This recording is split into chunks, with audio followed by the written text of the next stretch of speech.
Hi everyone. इस video में हम समझेंगे कि गुरु 12 भाव में किस तरीके के फल देता है और किस तरीके से हम गुरु से बेटर रिजल्ट निकाल सकते हैं अपनी जिंदगी में। ठीक है, तो चलिए शुरू करते हैं। सबसे पहले हम देखते हैं गुरु जिनका फर्स्ट हाउस में है उनका क्या रिजल्ट रहता है। देखो, आप लोगों को ना आदत है बहुत अच्छा बनने की। आप लोगों को बिल्कुल भी अच्छा नहीं बनना है। आपकी पर्सनालिटी में डिप्लोमेसी होनी चाहिए। हमेशा शराफत का आपको ढोंग करना है, कभी भी अच्छा बन के नहीं रहना है। अगर अच्छा बन के रहेंगे तो आपके अपने जो है वही आपको धोखा दे जाएंगे। हमेशा कूटनीति को अपनाना है। साम दाम दंड भेद जो आपकी लाइफ में आप कर सकते हैं उन सब का इस्तेमाल करिए।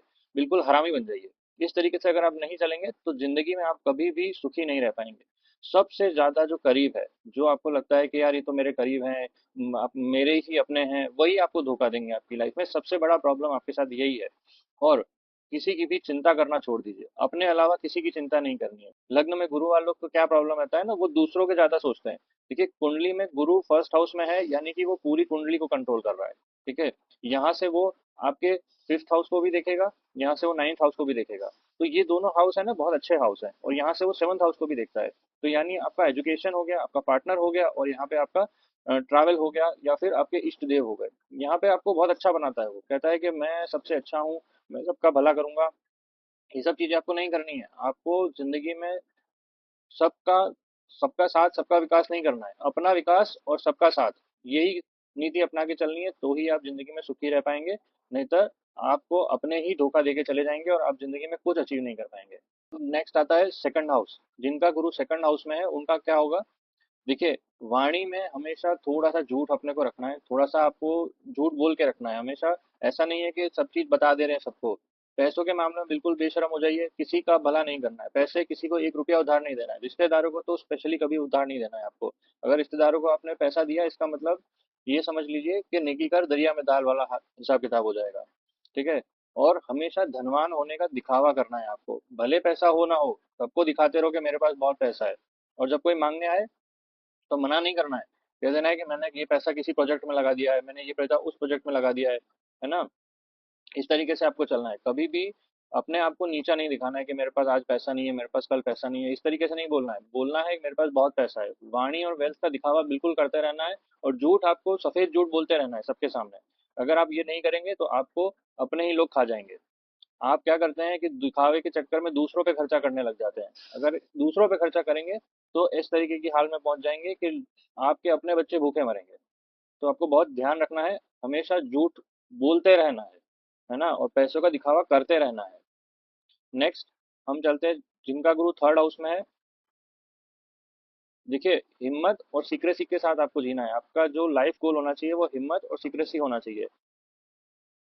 मेहनत से नहीं कमाया जाता है धन। इस जमाने में जो धन कमाया जाता है वो दिमाग से कमाया जाता है। तो आपको दिमाग लगाते रहना है। कहीं भी मेहनत करने की बारी आए तो वहां पे मेहनत तो करनी है, और उसके साथ में दिमाग लगाना है कि यहाँ से मैं किस तरीके से अपना पैसा कमा सकता हूँ। अपने भाई बहनों को कभी भी कुछ भी सीक्रेट चीजें ना बताएं। वो आपके अगेंस्ट में यूज करेंगे। कल को अगर प्रॉपर्टी में कोई विवाद खड़ा हो गया तो वही सबसे पहले आपके पास आएंगे। अपना जो गुप्त शत्रु है वो पहचानना जरूरी है। आपका जो गुप्त शत्रु है वो कौन है। आपके खुद के भाई बहन रिश्तेदार आपके गुप्त शत्रु हैं। सेल्स मार्केटिंग मीडिया की लाइन में है तो डिप्लोमेसी के साथ चलिए। हमेशा ये बोल के चलिए कि मेरे को सब आता है, मैंने सब सेल्स कर दिया है, मैंने सब बड़ी बड़ी डींगे हाँकना शुरू कर दीजिए। अगर ये नहीं करेंगे तो लाइफ में कभी भी आगे नहीं बढ़ पाएंगे आप। फोर्थ हाउस गुरु। फोर्थ हाउस गुरु जिनका है उनको क्या है कि प्रॉपर्टी के लिए कभी लोन नहीं लेना है। देखो, आपका लाइफ मोटो होना चाहिए फैमिली एंड कंफर्ट जोन। ठीक है। परिवार के लिए लोन प्रॉपर्टी का बोझ ना लें। उनको उनका काम करने दें, आप अपना काम करें। दूसरों के लिए लोन लेके दुखी होने की जरूरत नहीं है। ठीक है। यहाँ पे फोर्थ हाउस में गुरु है। फोर्थ हाउस जो है मदर का भी रिप्रेजेंटेटिव है। तो यहाँ पे ये है कि मदर की सेवा करें, पर उससे कोई भी एक्सपेक्टेशन ना रखे कि मैंने मम्मी की सेवा करी तो मुझे उसका रिटर्न मिलेगा। कुछ नहीं मिलेगा आपको। 0% रिटर्न है। सिर्फ आपको सेवा करनी है क्योंकि आपके पुराने जन्म के कर्म ऐसे थे कि आपको फोर्थ हाउस में गुरु मिला है। अब यहाँ पे आपको मम्मी की सेवा करनी है। और अगर आप सेवा नहीं करेंगे तो ये फिर से नेक्स्ट आपको नेक्स्ट जन्म में मिल जाएगा। ठीक है, तो मम्मी की सेवा करिए और चुपचाप उसका इस कर्म को यहीं फिनिश करके चले जाइए। कंफर्ट जोन से बचना है आपको। ज्यादा कंफर्ट जोन में नहीं आना है। जैसे ही आप कंफर्ट जोन में आ गए कि हाँ चलो अब मुझे सब कुछ समझ में आ गया है, यही काम मैं करूंगा, वहीं आपका विनाश हो जाएगा। हमेशा एक्शन मोड में रहिए। कुछ ना कुछ करते रहिए, नया करने की कोशिश कीजिए, है ना। और नींद आपको पूरी लेनी है। 8 से 9 घंटे की नींद आप लीजिए।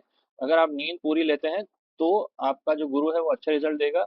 बेसिकली आपको यहाँ पे राहु के जो भी प्रॉपर्टीज हैं वो आपको गुरु के प्रॉपर्टी बना के यूज करना है। राहु क्या है? राहु है धोखा देना और दूसरों को दिखावा करते रहना। हमेशा अच्छे बन के रहेंगे तो यहाँ पे इस कलयुग में आपका तो सर्वनाश कर देगा फोर्थ हाउस में गुरु। नेक्स्ट आते हैं फिफ्थ हाउस गुरु। फिफ्थ हाउस गुरु में देखिए यहाँ पे एक इम्पॉर्टेंट बात है, यदि आपका पहला संतान अगर लड़की होता है तो आपका जीवन सुखी हो जाएगा। गर्ल चाइल्ड अगर आपको है फर्स्ट में तो आपका जीवन सुखी है और वही आपकी सेवा करेगी। यहाँ पे बेटे आपको लात मार के बाहर निकालेंगे घर से, इस तरीके के हाल हो जाएंगे।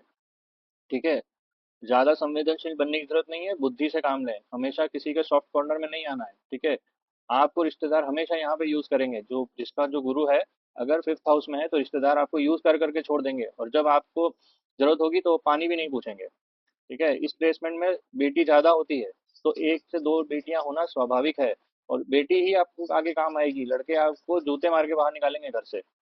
और डिग्रियों के पीछे ना भागे, बिजनेस लाइन में जाने की कोशिश करें। देखो दिमाग बहुत है आप में, ठीक है, हर चीज सीखना और डिग्री लेना जरूरी नहीं होता है। बिजनेस आपको आता है और उस बिजनेस में दिमाग लगाइए कि मैं पैसे कैसे बढ़ा सकता हूँ। यहाँ पे आपको पैसों पे ज्यादा ध्यान देना है, मटेरियलिस्टिक लाइफ पे ध्यान देना है। सारी राहु की जो प्रॉपर्टीज है वो आपको अपनानी है यहाँ पे। नेक्स्ट है सिक्स हाउस गुरु।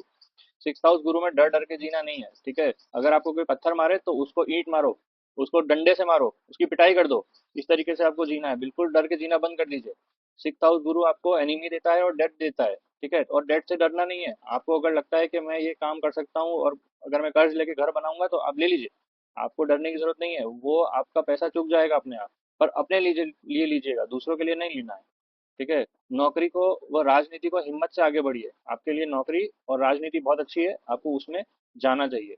साम दाम दंड भेद आपको सब सीखना पड़ेगा अगर आपको आगे बढ़ना है, वरना आपके शत्रु ही आपको खा जाएंगे। क्योंकि गुरु का क्या रूल है, जहां बैठता है वहीं नुकसान करता है। Six house is for enemies, जहां वो बैठेगा सबसे ज्यादा एनिमी देगा आपको, और आप जिंदगी भर यही सोचते रहेंगे कि ये मेरा दुश्मन है, ये मेरा दुश्मन है, ये दुश्मन ये कर देगा वो कर देगा, कुछ नहीं करेगा। डर के नहीं जीना है, एकदम हिम्मत से जीना है। नेक्स्ट आते हैं सेवंथ हाउस गुरु। देखिए सेवंथ हाउस गुरु है तो यहाँ पे ये आपके इलेवंथ हाउस को भी देखता है, लग्न को भी देखता है और थर्ड हाउस को भी देखता है। ठीक है, इसमें आपको पार्टनर और स्टेटस का बहुत ध्यान रखना है। अपने जीवन साथी को बार बार मनाने की कोशिश ना करें, उसको जो करना है करने दें। अगर उसको नहीं समझ में आता है, उसको गड्ढे में गिरना है गिरने दें, ये उसके लिए ज्यादा अच्छा होगा और आप भी सुखी से जिएंगे। ठीक है, थोड़ा सा अपने चरित्र का ध्यान रखिए, क्योंकि जहाँ पे गुरु चरित्र आपका खराब कर सकता है, बार बार आपको अपोजिट सेक्स की तरफ आपको अट्रैक्ट करता है ये, और यहाँ पे ही आप फिसल जाते हैं और आपके लिए परेशानी हो जाती है। अगर आप ऐसा करेंगे तो दिक्कत में आ जाएंगे। सेवंथ हाउस गुरु में आपको राहु के गुण अपनाने पड़ेंगे। राहु क्या होता है कि मिस्टीरियस है, कुछ भी बताना नहीं है, कोई भी प्लान अपने किसी को नहीं बताना है, चुपचाप जो करना है कर लीजिए। दूसरों को कोई भी प्लान अपने बताने की जरूरत नहीं है, तभी जाके आप सुखी रहेंगे। पार्टनर तक को नहीं बताना है, पार्टनर को बताया तो सबसे पहले वो फेलियर होगा। अपने पार्टनर को सबसे आखिरी में जो चीज है वो बताइए। नेक्स्ट हम चलेंगे एट्थ हाउस गुरु पे। एट्थ हाउस गुरु वालों को क्या करना है, देखो सीक्रेट और रिसर्च के थ्रू अपना जिंदगी जीना है। ठीक है, सबसे पहले तो सीक्रेट को गांठ बांध के बोल दीजिए कि कोई भी आपका सीक्रेट है, गहरा से गहरा दोस्त है, कोई भी आपका साथी है, कोई भी आपका घर वाला है, किसी को आपको अपना सीक्रेट कभी नहीं बताना है। अगर सीक्रेट आपने बताया तो वहीं आप समझ लीजिए कि वो काम खत्म हो गया, उसके बाद उस काम के बारे में सोचना ही नहीं है। जब तक आपका काम आपके अलावा किसी और को नहीं मालूम है तब तक ही वो काम चलेगा, जैसे ही दूसरों को पता चलेगा वो काम वहीं रुक जाएगा, उसके आगे वो काम बढ़ने वाला नहीं है। ठीक है, रिसर्च वर्क आपके लिए बहुत अच्छा है, तो आप चाहें तो रिसर्च वर्क की लाइन में जा सकते हैं, साइंटिस्ट की लाइन में जा सकते हैं, इस तरीके की लाइन में जाइए जहाँ पे पढ़ने का बहुत काम हो। शेयर मार्केट व क्रिप्टो की लाइन में आप जा सकते हैं, वहां पे आपको बहुत फायदा होगा। शेयर मार्केट और क्रिप्टो की लाइन में अगर आप जाते हैं, अगर फोर एट्थ हाउस गुरु है तो आपको बहुत ज्यादा फायदा होगा। ये सट्टे की लाइन जो भी होती है वो आपको फायदा देगी। और अभी एट्थ हाउस गुरु होता है वो अंदर से तो दुखी होते हैं और बाहर से सुखी दिखाते हैं अपने आप को। अगर इस तरीके से अगर आपका जिंदगी जीना है तो आपकी सेहत खराब कर देगा गुरु, आपको कैंसर जैसी बीमारी भी यहाँ पे वो दे सकता है अगर आपने इस तरीके से जीना शुरू किया। बाहर से अच्छा दिखा रहे हैं और अंदर से दुखी हैं तो। नाइन्थ हाउस गुरु, नाइन्थ हाउस गुरु है, सबसे पहले मंदिर जाना छोड़ दीजिए। आपको मंदिर नहीं जाना है, ज्यादा धार्मिक चीजों में नहीं जाना है, और जो भी ऐसे लोग हैं धार्मिक लोग हैं आपके घर में जो पूजा पाठ ज्यादा करते हैं उनसे दूर हो जाइए, क्योंकि वही लोग आपके लिए काल पुरुष बनेंगे, वही आपका काल होंगे, सबसे ज्यादा नुकसान वही करेंगे आपको। ठीक है, धार्मिक कर्म कांडों में ना उलझे, और एक ही इष्ट देव पे टिके रहना है आपको। जैसा ऐसा नहीं है कि आज हनुमान जी के पास चले गए, कल शिव जी के पास चले गए, फिर इसी दिन माता जी के पास चले गए कि अगर इन्होंने काम नहीं किया तो इनके पास चले गए, इन्होंने काम नहीं किया तो इनके पास चले गए। इस तरीके से इस हॉपिंग नहीं करनी है आपको। एक ही भगवान को पकड़ के रखिए, आपको जिनके साथ अच्छा लगता है और उन्हीं से आपको कनेक्शन बिठाना है, ठीक है। सबसे ज्यादा जो है धार्मिक दिखने वाला व्यक्ति है वही आपका सबसे बड़ा शत्रु है, उससे दूर रहना है आपको, ठीक है। और जन्मभूमि से आपको दूर जाना पड़ेगा। आपका जहाँ जन्म हुआ है वहां से आपको दूर जाना पड़ेगा, और जब आप दूर जाएंगे तभी आपकी तरक्की होगी। वरना आप लाइफ में जहाँ है वहीं के वहीं बैठे रहेंगे। तो कोशिश करिए कि लाइफ में आप अपनी जन्मभूमि से दूर चले जाएं। नेक्स्ट आता है 10th हाउस गुरु। देखिए 10th हाउस गुरु होता है करियर और एम्बिशन देता है।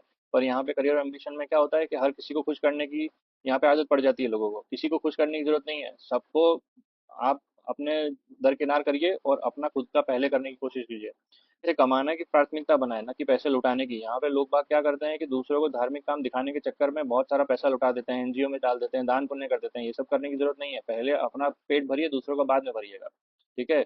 और यहाँ पे आपको फिर से मैं कहूंगा कि राहु के गुण आपको अपनाने हैं, सीक्रेसी अपनानी है, कूटनीति अपनानी है, राजनीति अपनानी है अपने लाइफ में। इसी तरीके से आपको करियर पाथ चूज करना पड़ेगा, चलना पड़ेगा, तो ही जाके आगे काम कर पाएंगे, ठीक है। व्यापार, नौकरी और राजनीति, हर एक क्षेत्र में आप सफलता प्राप्त करेंगे अगर आप सीक्रेसी से चलेंगे। दूसरों को किस तरीके से गिराना है पहले वो सोचिए, और फिर अपना उसके ऊपर चढ़ के आगे निकलिए, ठीक है। इस तरीके से नहीं है कि सबको साथ में लेके चलेंगे तो कभी आगे नहीं बढ़ पाएंगे। नेक्स्ट है 11th हाउस गुरु। 11th हाउस गुरु में क्या होगा कि देखिए फ्रेंड्स और इनकम का ये हाउस है, और इसमें आपको उलझते रह जाएंगे। आप अपने सोशल सर्कल को बड़ा रखेंगे, ठीक है। पर जो आपके मित्र हैं वही आपके गुप्त शत्रु हैं। आपका फ्रेंड सर्कल ही आपका दुश्मन है सबसे बड़ा, अगर ये ही आपको है ना स्टेप करेंगे आपकी सफलता पे। और दूसरी बात, बहू और दामाद को कोई भी एक्सपेक्टेशन नहीं रखनी है। आपकी बहू और दामाद से आपको कोई भी एक्सपेक्टेशन नहीं रखनी है। कोई भी चीज़ उनको सीक्रेट सी में बतानी नहीं है। इस तरीके से ना करेंगे कल को ये मेरे काम आएगी, कोई काम नहीं आएगा आपके। आपके काम आप खुद आएंगे, ठीक है। तो 11th हाउस गुरु है तो ये ध्यान रखिए।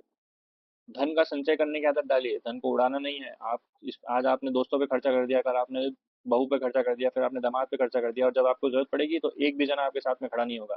ये सब आपको धोखा देके चले जाएंगे, और आप फिर वहां पे हाथ हिलाते बैठेंगे, ठीक है। उधार सिर्फ काम आने वाले व्यक्ति को दें, रिश्तेदारों को न दें। ऐसा नहीं है कि वो मेरा रिश्तेदार है तो मैं इसको काम रिश्तेदार है तो मैं उसको कर्ज दे देता हूँ, या वो उसका बेटा है तो मैं उसको कर्ज दे देता हूँ, या वो मैं उसको जानता हूँ तो उसको कर्ज दे देता हूँ। इस तरीके से करने बैठेंगे तो वो पैसा तो डूब गया। उसी को देना है कर्ज जो आपके काम आएगा, वरना हाथ जोड़ के नमस्ते करके बोल दीजिए भाई कल आना। लास्ट आता है 12th हाउस गुरु। देखिए 12th हाउस में अगर आपके गुरु है, 12th हाउस जो है वो मोक्ष का हाउस है, ठीक है। 55 साल तक तो राजनीति कूटनीति से जिए, उसके बाद सेवा के भाव में जाएं। आप लोग क्या करते हैं, शुरू से ही सेवा भाव में घुस जाते हैं। इसमें सबसे बड़ा नुकसान आपका ही होगा। जब आप किसी की हेल्प करने जाएंगे तो भैया पहले अपनी हेल्प करो, उसके बाद दूसरों की हेल्प करने जाओ, ठीक है। परिवार का हर किसी को खुश करने की दबाव में ना आए कि मैं पहले इसको खुश कर दूं, मैं पहले उसको खुश कर दूं। सब खुश होते रहेंगे, सब अपनी लाइफ जी रहे हैं, वो अपने लिए जीने आए हैं, आपके लिए कोई जीने नहीं आया है, ठीक है। मॉल्स में अकेले ना जाएं, क्योंकि मॉल्स में अगर जाएंगे या किसी शॉपिंग मॉल में जाएंगे, कहीं शॉपिंग करने जाएंगे तो जरूरत बिना की चीजें खरीदते लाएंगे आप। सिर्फ जो जरूरत की चीजें है उतना ही लेना है। आपको ध्येय बना के निकलना पड़ेगा घर से, आपके हाथ में पैसा टिकता नहीं है, ये आपको ध्यान रखना पड़ेगा। ठीक में क्या है कि आपको जन्मभूमि से दूर जाना पड़ेगा तो ही आपको लाइफ में अच्छा रिजल्ट मिलेगा। अगर आप ये सोच के बैठे रहेंगे कि यहाँ मेरा जन्म हुआ है और मैं यहीं पे लगाव है मुझे, ये लगाव आपको किसी दिन मार डालेगा। तो आपको बहुत ध्यान से ये चीज सोचनी है कि फायदा कहाँ है। मेरा फायदा है जन्मभूमि से दूर जाने में, जन्मभूमि से दूर जाने में। तो तुरंत चले जाइए, जब पहला मौका मिले निकल जाइए वहां से दूर। आई होप कि आपको ये वीडियो अच्छा लगा होगा। वीडियो अच्छा लगा है तो लाइक, सब्सक्राइब और शेयर जरूर करें। मिलते हैं नेक्स्ट वीडियो में।